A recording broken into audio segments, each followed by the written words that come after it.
Dear students, in the previous part, we had studied about novella and elements of novel or novella.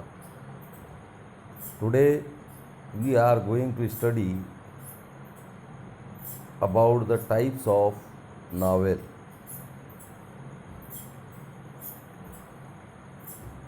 I hope that you must have seen the photograph that I had posted yesterday. In it, different types of major novels were given. Now, open your book on page number 176. The first type of novel mentioned here is realistic novel, हकीकत पर मबनी novel, यानी ऐसा novel जिसमें समाज के अंदर जो हकीकी वाक़यात होते हैं उनको पेश किया जाता है, तो उसे रियलिस्टिक नावल कहा जाता है. The realistic novel is a fiction that gives the effect of realism. Realistic novel दास्तान होती है that gives the effect of realism, जो कि हकीकत पसंदी का तासुर देती है. यानी ये नावल, रियलिस्टिक नावल पढ़ने के बाद हमको पता चलता है कि उसके अंदर हकीकत को बयान किया गया है. Sometimes this is also called a novel of manner.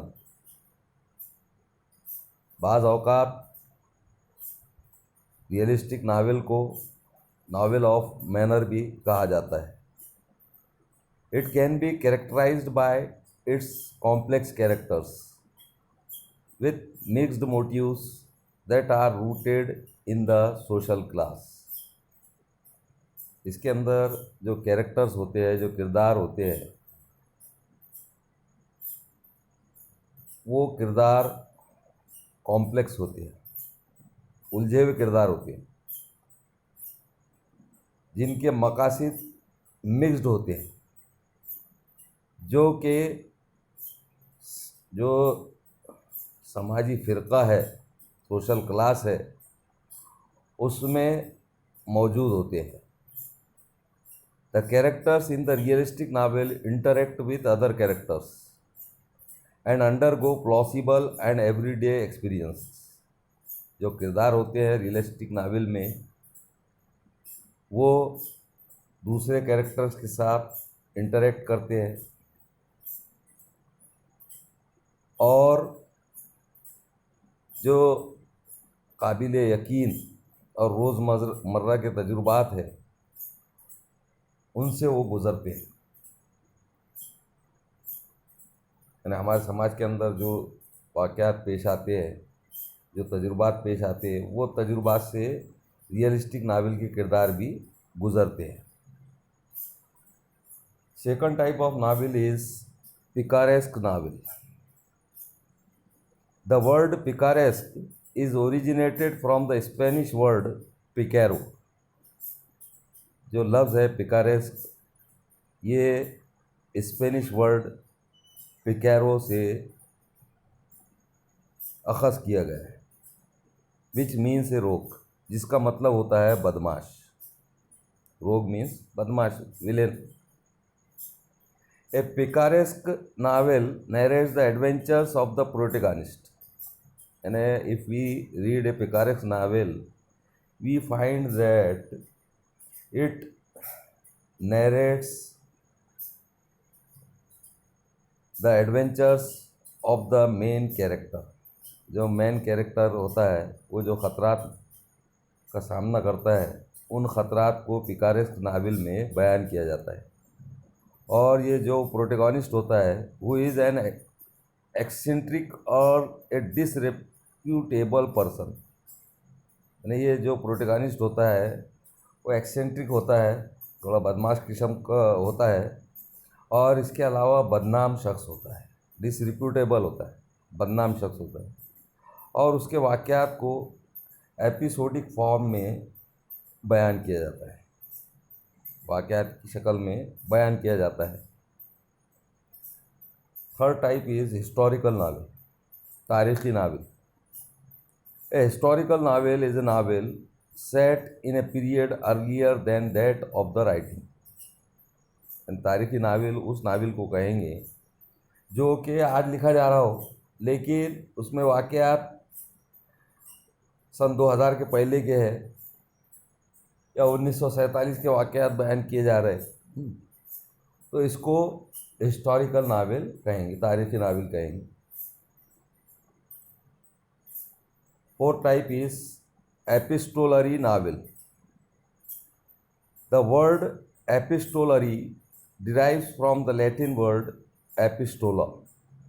Epistolary जो वर्ड है ये लैटिन वर्ड एपिस्टोला से अखज़ किया जाता है, which means a letter.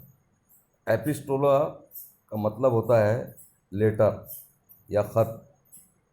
The epistolary novel is that in which the writer presents the narrative through a series of correspondence or other documents. Epistolary जो novel होता है उसके अंदर जो राइटर होता है वो दास्तान को खुतूत की शक्ल में और डॉक्यूमेंट्स की शक्ल में, दस्तावेज़ात की शक्ल में पेश करता है। Although letters are the most common basis for epistolary novel, अगरचे एपिस्टोलरी नावल के लिए जो आम बुनियाद होती है वो लेटर होते हैं। Diary entries are also a popular form of this type.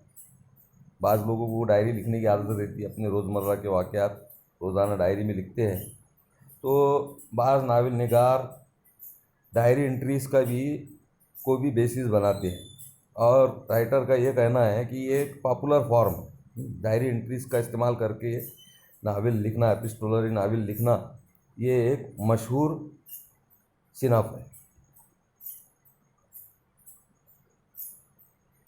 Fifth type is gothic novel. The novels that include terror, mystery, horror, thriller, supernatural, doom, death और डिके और haunted buildings are called the gothic novels. जो gothic novels होते हैं इसके अंदर खौफ शामिल होता है, मिस्ट्री शामिल होती है, पूरी शरारियत उसके अंदर होती है, हॉरर होता है, खौफ, सनसनी होती है, थ्रिलर बोलते सनसनी। इसके अलावा सुपर नेचुरल एलिमेंट भी होता है, इसके अंदर आसेब वगैरह होते हैं, भूत प्रेत होते हैं। डूम होता है, तबाही बर्बादी होती है, बदकिस्मती होती है, मौत, जवाल और आसेब ज़दा बिल्डिंग्स वगैरह पेश किए जाते हैं। तो ये नावल गॉथिक नॉवेल्स कहलाते हैं। हॉरर नॉवेल्स बोल सकते हैं हम, थ्रिलर भी बोल सकते हैं, सुपर नेचुरल भी, तो इनको गॉथिक नावल कहा जाता है। नेक्स्ट टाइप देखिए, autobiographical novel. The autobiographical novel is the novel based on the life of the author. Autobiography बोले तो सवाने उम्री, खुद की सवाने, खुदनोश्त सवाने, खुद से लिखी, खुद के बारे में, खुद की ज़िंदगी के बारे में लिखी हुई जो नावल रहेगा उसको ऑटोबायोग्राफिकल नावल कहेंगे। और ये आमतौर पर मुसन्निफ़ की या नावल निगार की ज़िंदगी पर मबनी होता है। However the author changes the places and names of characters. बहरहाल नावल निगार क्या करता है इसके अंदर, यानी खुद के नाम से नहीं पेश करता है, वो मुकामात बदल देता है, कैरेक्टर्स के नाम बदल देता है, उसकी ज़िंदगी में जो किरदार होते हैं उनके नाम बदल देता है, और बहुत सी उसकी ज़िंदगी की जो तफसीलात होती है उसको अवॉइड करता है, उससे बचता है या फिर उसको चेंज कर देता है। इट मे और may not be in the first person narration, यानी ये फर्स्ट पर्सन में हो भी सकता है और नहीं भी हो सकता है, यानी राइटर खुद भी बयान कर सकता है या किसी थर्ड पर्सन के शक्ल में भी जो है तो वो नावल को, ऑटोबायोग्राफिकल नावल को बयान करता है। नेक्स्ट देखिए allegorical novel. An allegory is a story that bears more than one level of meaning. Allegory बोलेंगे अलामती, तमसीली कहानी। तो तमसीली कहानी जो होती है, कहानी होती है जो जिसके एक से ज़्यादा मीनिंग होते हैं। तमसीली नावल अगर पढ़ रहे हैं आप तो उसके अंदर जो ज़ाहिर तौर पे हमको मानी दिखते हैं वो मानी नहीं होते हैं, बल्कि और दूसरे मानी होते हैं। यानी we have to read between the line. उसको समझने के लिए हमको गहराई से पढ़ना पड़ता है। The surface meaning of such novel is different from the symbolic meaning of it. जो सतही मानी होते हैं वो अलामती मानी से मुख्तलिफ होते हैं।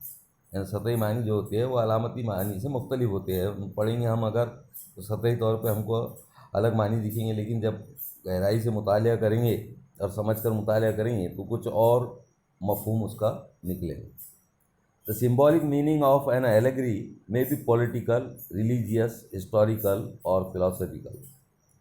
एक एलेगरी या एलेगोरिकल जो नावल होता है उसके अलामती मानी सियासी भी हो सकते हैं, मज़हबी हो सकते हैं, हिस्टोरिकल हो सकते हैं या फिलोसफिकल भी हो सकते हैं, फलसफियाना। Next is utopian dystopian novel. Utopia is an imaginary community और society possessing the ideal qualities. Utopia जो है ये तसव्वुराती कम्युनिटी होती है, तसव्वुराती या ख़याली फ़िरका होता है या समाज होता है जिनके अंदर या जिसके अंदर आइडियल क्वालिटीज़ होती है। It is a common literary theme. ये आम अदबी मौजू है, स्पेशली इन साइंस फिक्शन, ख़ास तौर पर साइंसी दास्तान नवीसी और स्पेकुलेटिव फिक्शन या तसव्वुराती दास्तान में। नेक्स्ट देखिए साइकोलॉजिकल नावल, नफ्सियाती नावल। Psychological novel is the work of fiction that treats the internal life of the protagonist और even the other characters as much as the external factors. नफ्सियाती नावल दास्तान होता है, दास्तान होती है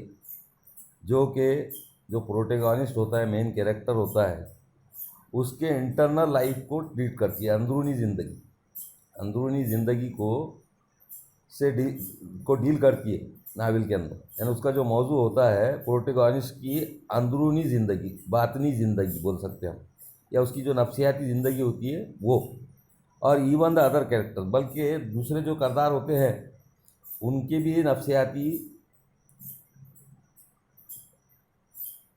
एहसासात को उसके अंदर पेश किया जाता है। यानी उनके नफ्सियाती किरदार को पेश किया जाता है as much as the external factors, और उसके साथ साथ एक्सटर्नल फैक्टर्स को।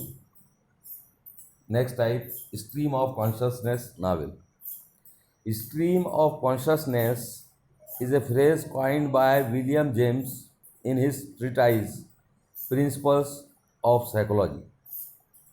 अब स्ट्रीम ऑफ कॉन्शसनेस जो है तो एक फ्रेज़ है जो विलियम जेम्स ने कॉइन किया अपनी ट्रीटाइज प्रिंसिपल्स ऑफ साइकोलॉजी में। ट्रीटाइज बोले तो बुक, तसनीफ़, उर्दू में तसनीफ़ बोलेंगे। तो उसने अपनी तसनीफ़ प्रिंसिपल्स ऑफ साइकोलॉजी में स्ट्रीम ऑफ कॉन्शसनेस ये फ्रेज़ कॉइन किया 1890 में। It means the flow of the thoughts. इसका मतलब क्या होता है? ख़यालात का सिलसिला, ख़यालात का फ्लो, बहाव, ख़यालात का बहाव। Incidents in the plot are in the sequence of their occurrences.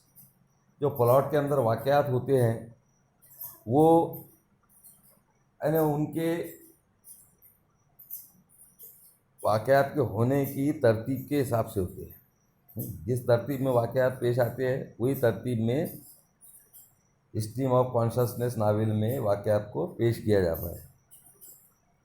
The novelist narrates them as they enter the mind of the character.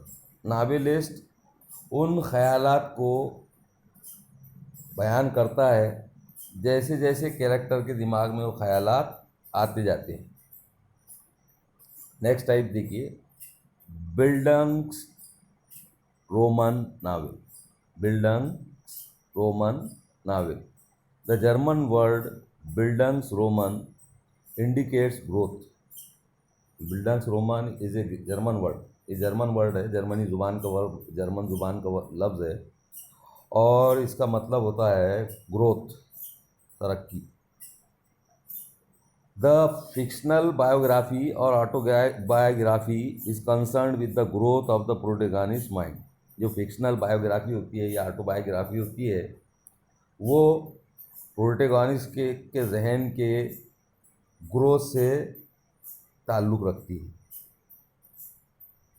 Spirit से, उसके जज्बे से, कैरेक्टर से और दूसरे किरदारों से, from their childhood to adulthood, उनके बचपन से बुलूगत तक।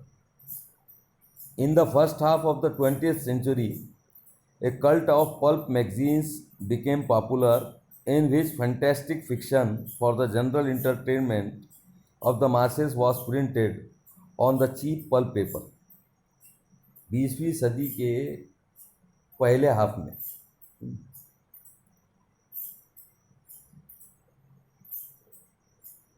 1950 के पहले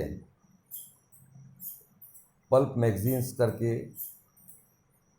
एक कल्ट वजूद में आया, मशहूर हुआ, जिसमें के शानदार दास्तान को आम एंटरटेनमेंट के लिए, आम लोगों के एंटरटेनमेंट के लिए, आम लोगों की तफरीह के लिए छापा जाता था सस्ते पल्प पेपर पे।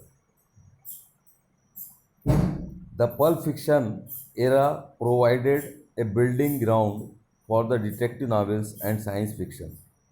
जो पल्प फिक्शन था का दौर था, एरा मीन्स एज या दौर, उसने क्या मुहैया किया?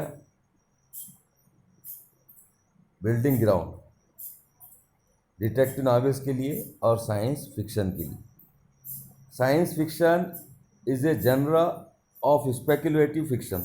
अब साइंस फिक्शन, उर्दू में भी साइंसी नावल वगैरह लिखे गए। इब्ने सफ़ी को पढ़ेंगे अगर आप, तो इब्ने सफ़ी के नावल्स में आपको डिटेक्टिव और साइंसी दोनों बातें जो है तो आपको नज़र आएंगी। तो साइंस फिक्शन जो है तो एक सिनफ है स्पेकुलेटिव फिक्शन की, यानी तसव्वुराती दास्तान की, जो कि डीलिंग विद इमेजिनेटिव कंसेप्ट्स, यानी जो तसव्वुराती उसूल होते हैं उनको उसमें बयान किया जाता है। सच एज फ्यूचरिस्टिक सेटिंग, जो सेटिंग होती है फ्यूचरिस्टिक होती है, मुस्तकबिल से रिलेटेड। फ्यूचरिस्टिक साइंस होता है उसमें, यानी आगे साइंस की में क्या तरक्की होने वाली है, साइंस में कौन सी ईजादात आने वाली है, वो यानी अंदाज से बयान किया जाता है। टेक्नोलॉजी को बयान किया जाता है आने वाली, स्पेस ट्रैवल, खलाई सफ़र, टाइम ट्रैवल, यानी एक टाइम से दूसरे टाइम में का सफ़र, पैरेलल यूनिवर्सेस और मुतवाज़ी कायनात पेश की जाती है उसमें, एंड एक्स्ट्रा टेरेस्ट्रियल लाइफ। और इसके अलावा यानी ज़मीन के अलावा जो हमारा सैयारा ज़मीन, इसके अलावा जो एक्स्ट्रा टेरेस्ट्रियल या दूसरे सैयारों की जो लाइफ है वगैरह अगर है तो उसको बयान किया जाता है। Science fiction often explores the potential consequences of scientific and other innovations. जो साइंस फिक्शन होती है वो अक्सर जो है तो यानी एक्सप्लोर करना बोले तो सर्च थारोली खोजबीन करना, साइंटिफिक और अदर इनोवेशंस के जो पोटेंशियल कॉन्सिक्वेंसेस है, नतायज है, मुतवक्किल नतायज है, उनको तलाश करती है science fiction. Frankenstein by Mary Shelley 1823 is considered the first novel based on science and technology। Frankenstein Mary Shelley का नावल है, विच वॉज रिटर्न इन 1823। पहले हमने इससे पहले पढ़े, Mary Shelley was women novelist, और फ्रैंकेनस्टाइन पहला नावल समझा जाता है जो कि साइंस और टेक्नोलॉजी पर मबनी है। The genre flourished in the second half of the 19th century. जैसा कि पहले बयान किया गया, 19th सेंचुरी के सेकंड हाफ में ये सिनफ नशोनुमा पाई। Detective fiction is a sub genre of crime fiction. अब डिटेक्टिव फिक्शन अगर देखेंगे आप तो ये साइंस क्राइम फिक्शन की सब जनर है।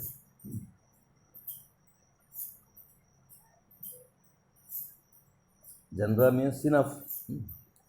एंड मिस्ट्री फिक्शन, और mystery fiction in which an investigator और ए डिटेक्टिव आइदर प्रोफेशनल और amateur investigates crime of an a murder. यानी इसमें क्या होता है, डिटेक्टिव फिक्शन में एक डिटेक्टिव होता है या इन्वेस्टिगेटर होता है, खोजबीन करने वाला। वो क्या करता है, वो या तो पेशावर होता है या फिर एमेच्योर होता है, शौकिया। एमेच्योर वो शौकिया, और वो क्राइम को इन्वेस्टिगेट करता है, क्राइम की तहकीकात करता है, जिसमें अक्सर मर्डर शामिल होता है। So these are the types of novels. मैं आप लोगों को हिदायत देता हूँ कि ये 176 177 पेज पर अच्छे से इसकी स्टडी कीजिए, और जो आपको कल एक्टिविटीज़ दी जाएंगी वो एक्टिविटीज़ आपको हल करना है, उसी टाइप की एक्टिविटीज़ जो इससे पहले दी गई थी। और उसके अलावा वेडनेसडे के दिन आपको पेज नंबर 177 की 3 एक्टिविटीज़ व्हाट्सएप पर पोस्ट करना है वेडनेसडे के रोज़। कल जो एक्टिविटीज़ दी जाएंगी वो तो कल ही पोस्ट करना है या मंगल को पोस्ट करना है। और ये पेज नंबर 177 पर 3 ऑब्जेक्टिव टाइप एक्टिविटीज़ है, तो ये एक्टिविटीज़ आप बुध के रोज़ पोस्ट करेंगे। और उसी दिन आपको शॉर्ट नोट्स 4 चीज़ों पर, style of the novel, stream of consciousness novel, novella, Indian tradition of novels, इस पर शॉर्ट नोट्स दिए जाएंगे। और इसके अलावा 1-2 और आइटम पर शॉर्ट नोट्स दिए जाएंगे। देखने में यह आ रहा है कि आप लोग YouTube पर